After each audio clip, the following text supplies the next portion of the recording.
This is TJ and I'm Trevor. Everybody get up and give TJ a big round of applause for being here today.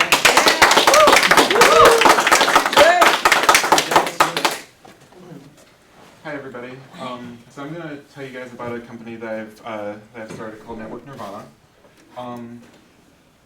Before I start, has anybody in here ever heard of the Red Queen hypothesis or know anything about it?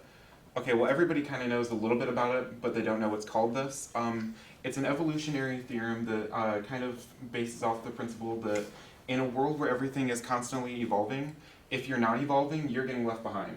And so that's kind of what I feel like the gaming industry is kind of resulted to now. When you have copy and paste games like Call of Duty where it feels exactly the same year after year, game after game, and for some reason we keep spending $60 on them every year. Don't know why.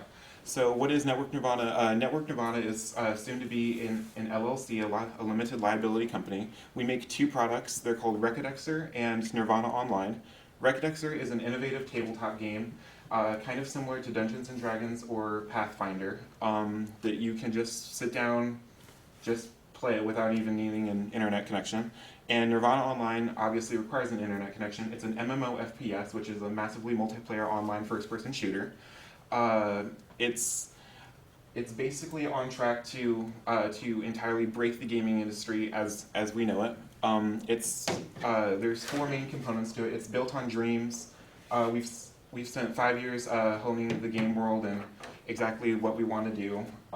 It's not just one kind of game. It has a lot of different genres packed into one, and most importantly, it's the future of the gaming industry. Because, yeah. When I say it's built on dreams, what I mean by that is every member who comes into our development team brings something entirely new to the table. Every player can put exactly into the game what they would like to get out of it. We reward players who spend countless hours building up their characters and building up the world around them. And most importantly, players dictate what kind of content we produce, which has always been kind of a big thing for me because, as my parents can tell you, I spend at least a couple hours a week complaining about Call of Duty and how I hate all the maps. But with Network Nirvana, we actually want to listen to the players, and we want to create the kind of experience that the players want to see, not really as much as what we want to see. Okay, still a little bit what we want to see. Over the past 5 years, I've been, for the first 4.5 years, I've been designing maps and game world and writing everything, T and whatnot. And then 6 months ago, we decided, hey, let's turn it into a tabletop game because why not? And so obviously the next step is a video game. Just over the past 5 years, these are some of the different chunks of the game world I've gotten the pleasure to create. I could honestly talk about this for hours, so I will spare you guys that long-winded detailing. These are a couple of the mock-ups for the DLC expansions. It's not just one kind of game. It has a lot of different genres packed into it. I personally specialize in survival horror because it's just kind of been my thing. But we also understand that there's a lot of genres out there that a lot of players kind of like to dabble between, like fantasy, action, racing, adventure, first-person shooter is kind of the big net that it all comes under.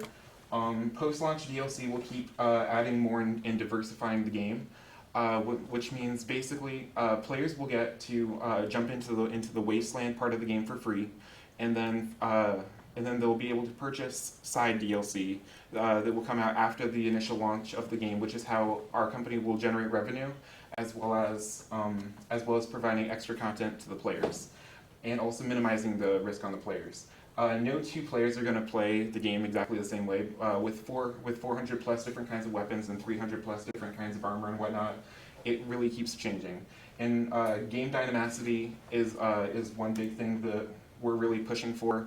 In games, you don't really see the game changing, but in Network Nirvana, we want the players to be able to physically see the entire game world building up or going down around them.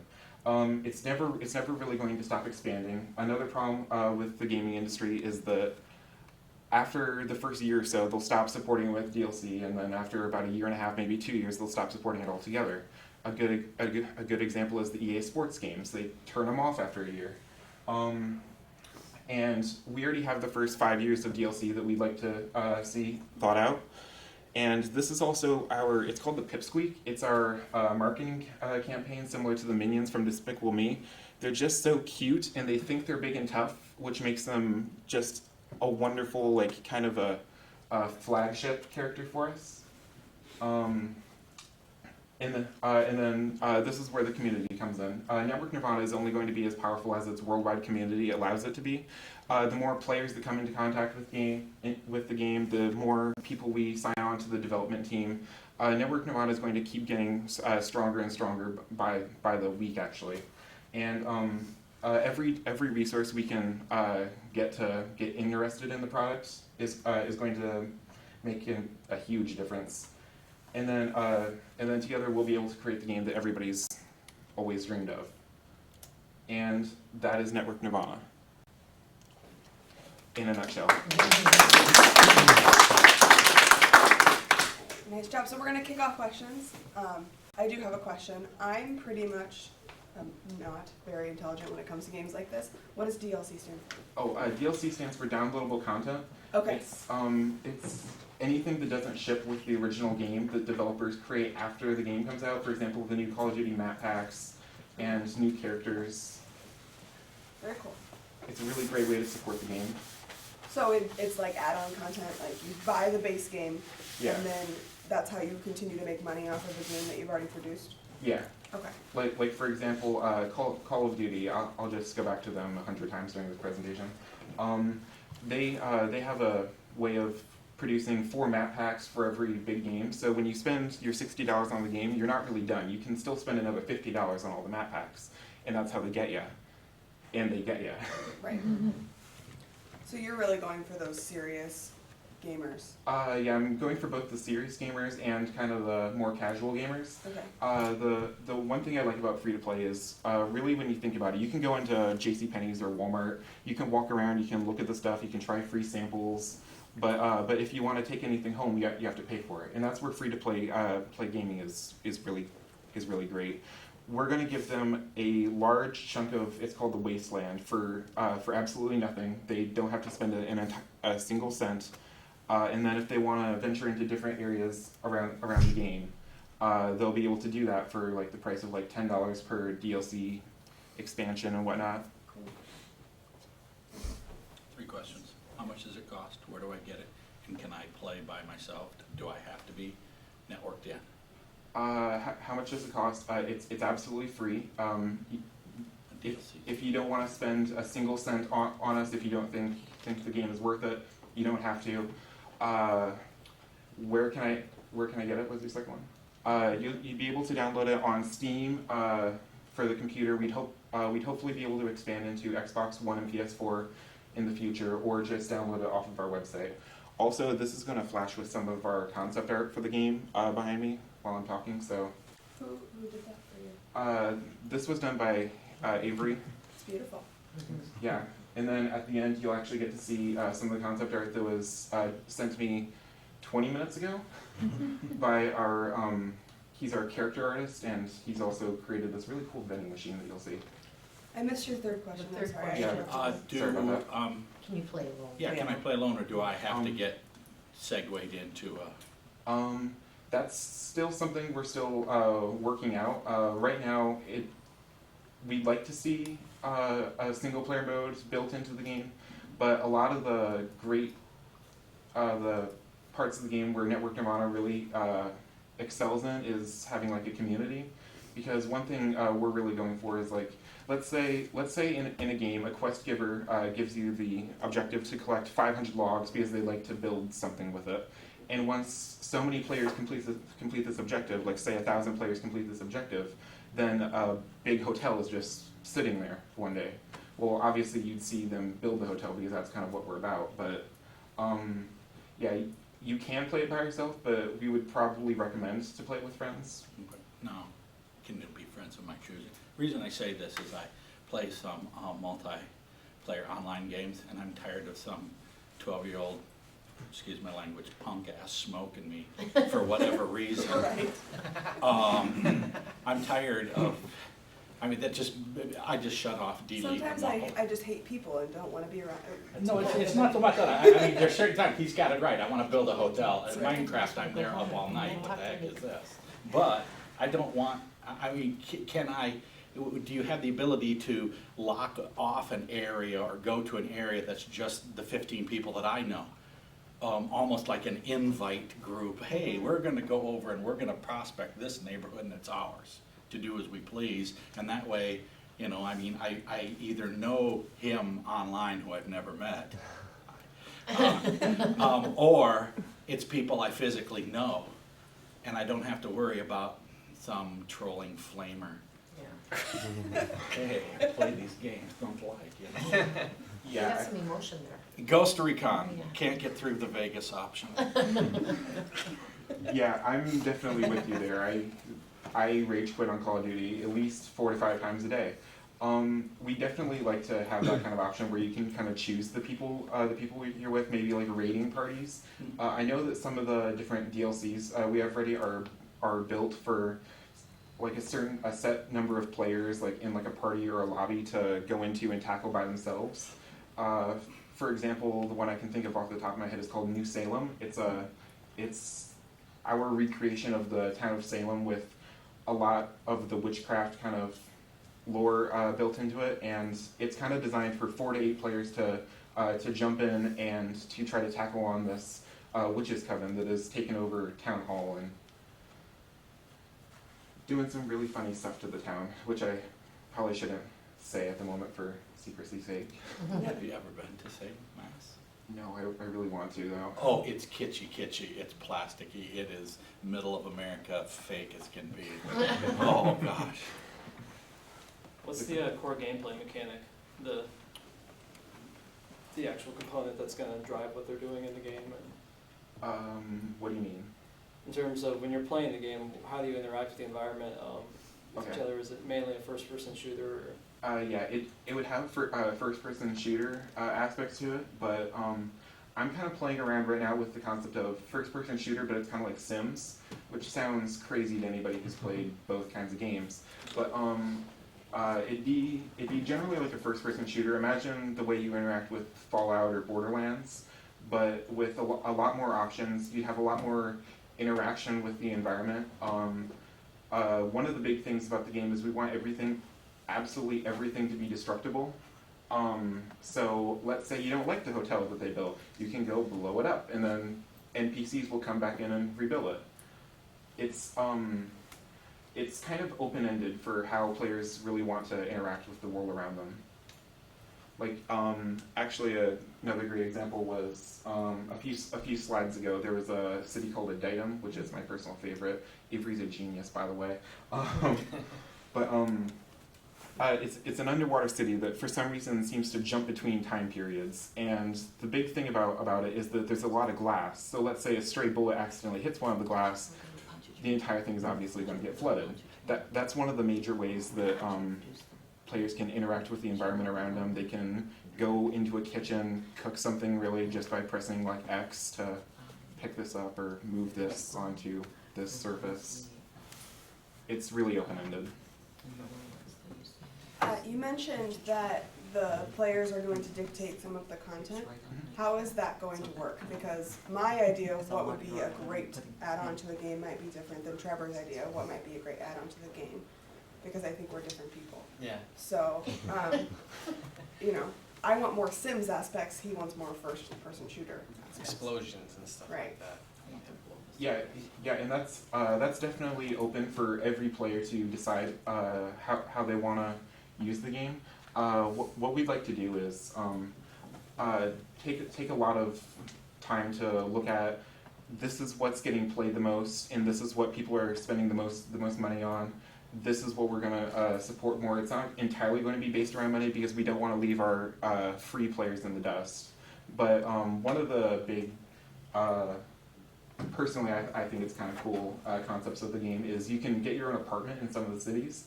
Like capital cities where players are going to start out, that's smack dab right in the middle of the wasteland. You can purchase your own apartment. You can redecorate it. You can invite friends over to your apartment. Your apartment will stay there. It only unlocks when you walk up to it. Other players can't come in and ransack it. You can go to the store, buy like whatever you want to put in your apartment. There's malls everywhere. So maybe with your idea, you could buy like an estate or something, where you could have that Yeah. other little players can't come in Only and mess invite with your your stuff. friends. And out the lock. We're having a party. I have a question for you. Yeah. What have you learned from, so I'm sure you're familiar with League of Legends, right? I've actually seen about 20 minutes of League of Legends. Okay, but you have an understanding of, you know, Yeah. it's a huge gaming network. What can you learn from like Riot, is it Riot Games who does that, I think? What can you learn from them? I know that they're really good at interacting with their community. I know that they spend a lot of time looking at what their community wants and then finding ways to give that to them in a sense that still keeps the core mechanics of the game together. I haven't done a whole lot of research into specifically that company, Yeah, but I know that they're a pretty well-respected company in the gaming industry. yeah, I think they had, it's like, I don't know, 6-7 million people view in for their like championship of their game last Yeah. year. So that was the biggest one so far, and I think they expect even more next year, almost double, so, Yeah, my friends were among that crowd. yeah. Are you gonna have an online written forum for people to talk about what they want? Yeah, of course. But I like why, rating before you start. something, I don't know, unusual is, why not put a forum? You know what the true term of a forum, the Greek forum, and force you to sign up and go on with your little guy, who I'm sure has an avatar, and you actually have to be in the game to actually have, and then it's all together that way. Force you to be in person, Oh, instead yeah. of I'm just typing it up and going, there you go.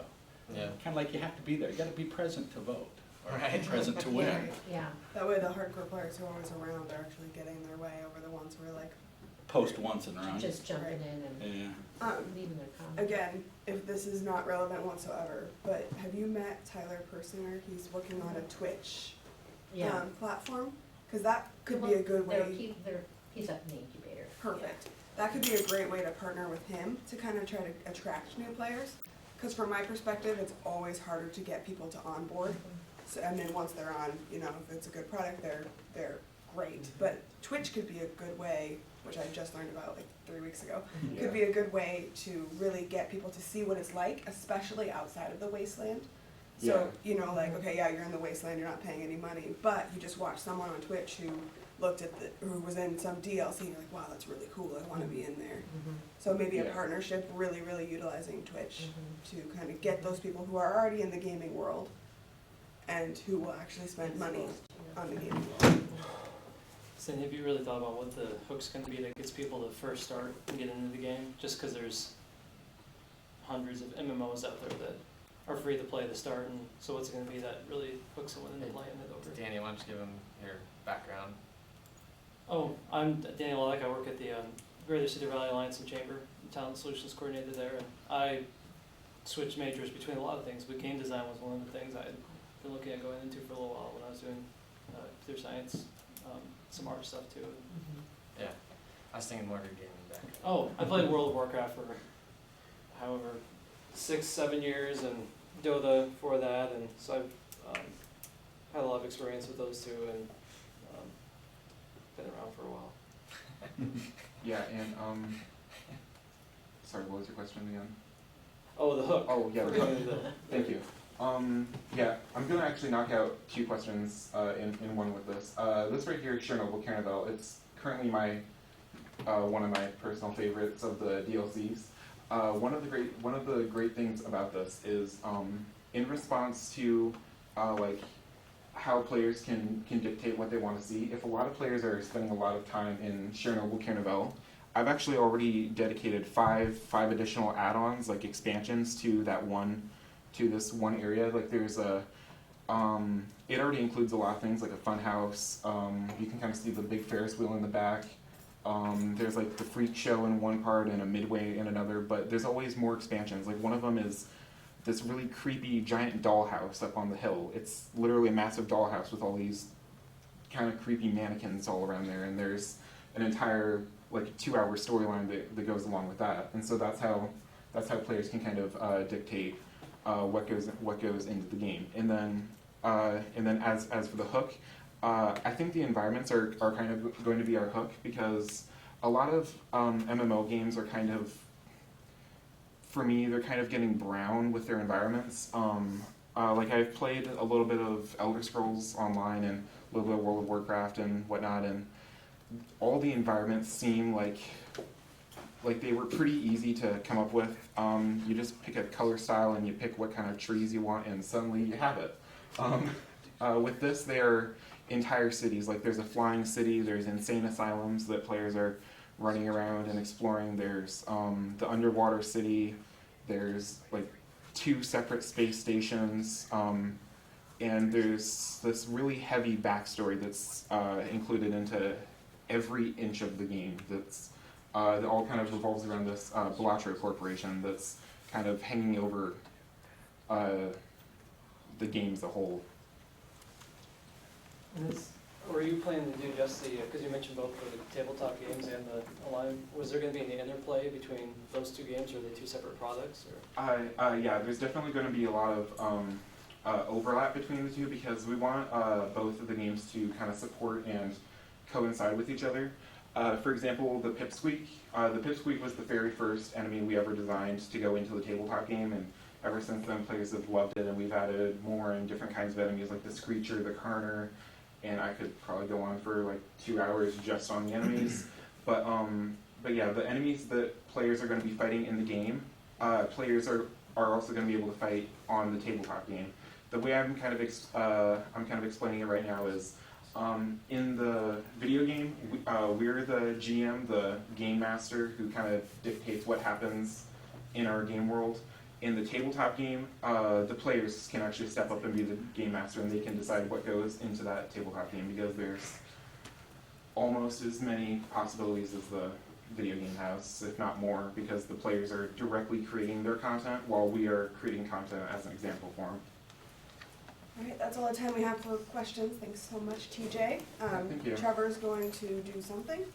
So we're going to do 2 new things this week. The first thing is we need a volunteer to repitch TJ's business back to him, so he can understand how the message is being delivered, how well people are understanding it.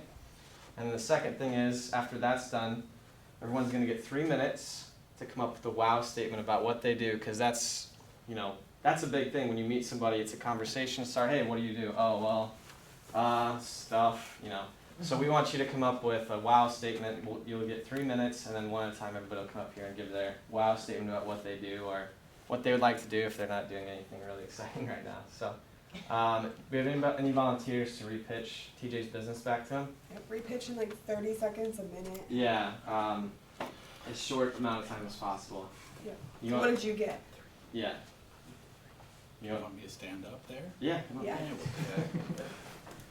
Get the full pitch experience. Get the full pitch experience. The Give 1 minute. Give Tim a round of applause. 1 minute elevator pitch. Hi, I have a new game, an MMOPS. We're different for 2 reasons. Number 1, we have the ability to put it on tabletop. So if the net goes down, you still got something to play with.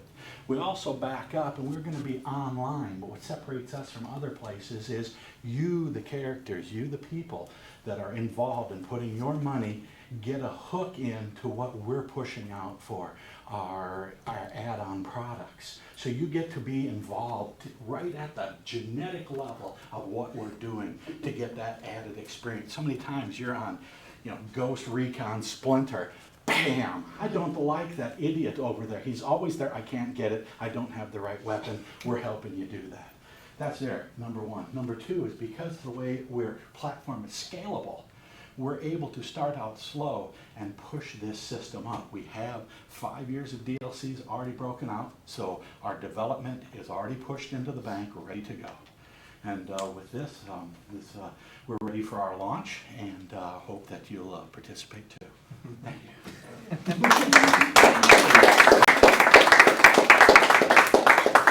you. Did he do Nice. good? Did he do good? Is that I think you accurate? did better than I did.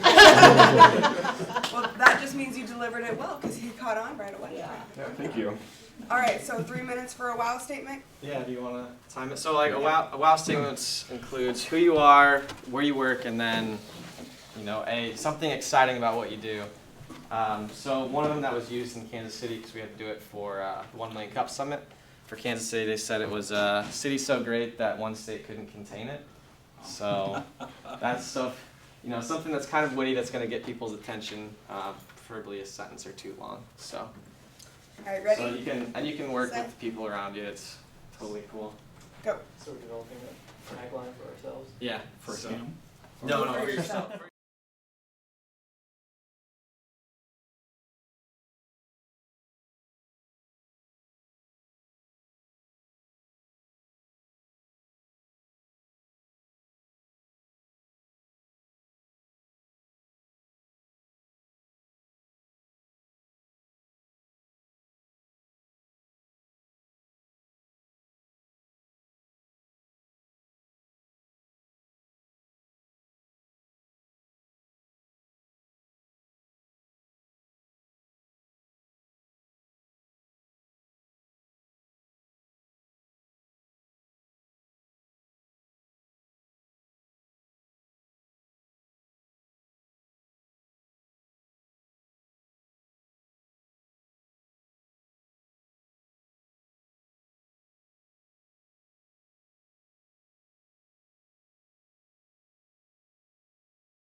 All right, give Zach a round of applause.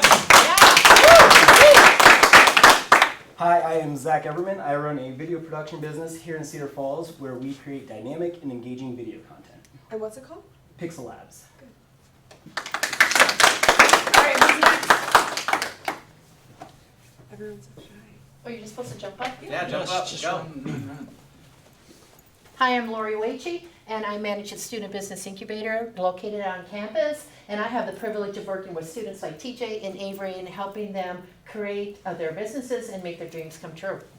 You're like, well,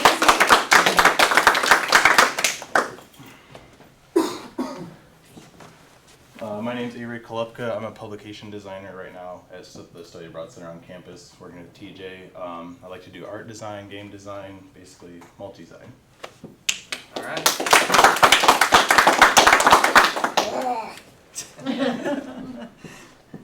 Hi, my name is Danita Gatson. I'm the owner of IDES Marketing. We level the playing field for level the playing field for small businesses by bringing those outdoor billboards inside.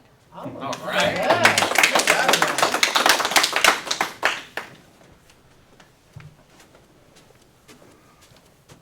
Hi, I'm Tim Oval. I'm the recent founder of Go Home Armor. I make bulletproof vests for regular people, and in July, I'm going to prove how much I trust my product. I'm going to get shot in one. And then in July, my tagline will be, I trust my product so much, I took a bullet for it. I took a bullet. Henderson, Nevada. What? Yeah. That's scary. No, really. Well, he trusts his product. Yes, we'll. So my name is Danny Loddick. I work at the Greater Cedar Valley Alliance and Chamber, and I work to efficiently and effectively allocate scarce resources of our community in order to improve economic vitality of our communities. Wow. Wow, just by even Yeah. Oh wait, Jason's good. I'm gonna do some. Yeah, One more? you should. Okay. That was pretty official. My name's Tracy McCausland. I'm the owner of Follow Your Strengths, and I do Strengths Finder, team building, coaching, and training. And my tagline is engaging employees, empowering teams, delivering results. Oh, very nice.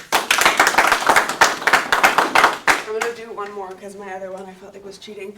My name is Alyssa Nolte. I have an idea called DigiTeam, and the goal is to connect educators and students in a safe and secure environment online.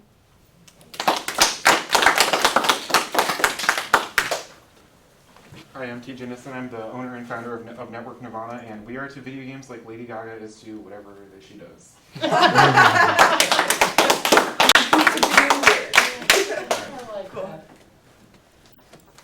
My name is Trevor Carlson, and I'm working on a project called Involve, and we're all about connecting you with things to do and people to do them with. Ooh, I like that. Parents want to go All and right, see Josh, it's yours. Oh, me? Yeah. I'm supposed to go? Yeah. Okay. Hi, my name is Josh Paredes, and I'm going UNI for Electronic Media and Interactive Digital Studies. I'm currently interning at Pixel Labs, which is a creative media house in Cedar Falls. And what's your wow statement? My wow statement is, well, I didn't think of a wow statement. I didn't know I was going. Next time. Next time. No, no, I'll your know. wow station say, look at this face, look at my talent. There we go. Next time I'll have one. Bam. There you go. Okay, cool. Any others? Good? Okay. We donated if you want to have a great time, come to our garage or our basement, because you'll have fun-filled time for 6 hours or more. All the pop and snacks you want. Is that where the gaming Supporting happens? that what you want. Oh, yes. Your wow statement is, I am your mom's basement. Yeah. The ultimate mom's basement. Yeah. The ultimate mom's basement. Yeah. I love it. That's Okay, awesome. good. Cool. Well, go ahead and close. All right, I think that's pretty much everything for today. Thanks everybody for coming out. If you have any feedback, we're going to be trying to implement some of the stuff that we learned down at the 1 Million Cup Summit. Try to make it more engaging and make it fun for everybody who's here, make it valuable. So if you have any feedback or ideas, let me know. Otherwise, thanks for coming. Let's give one last round of applause for TJ.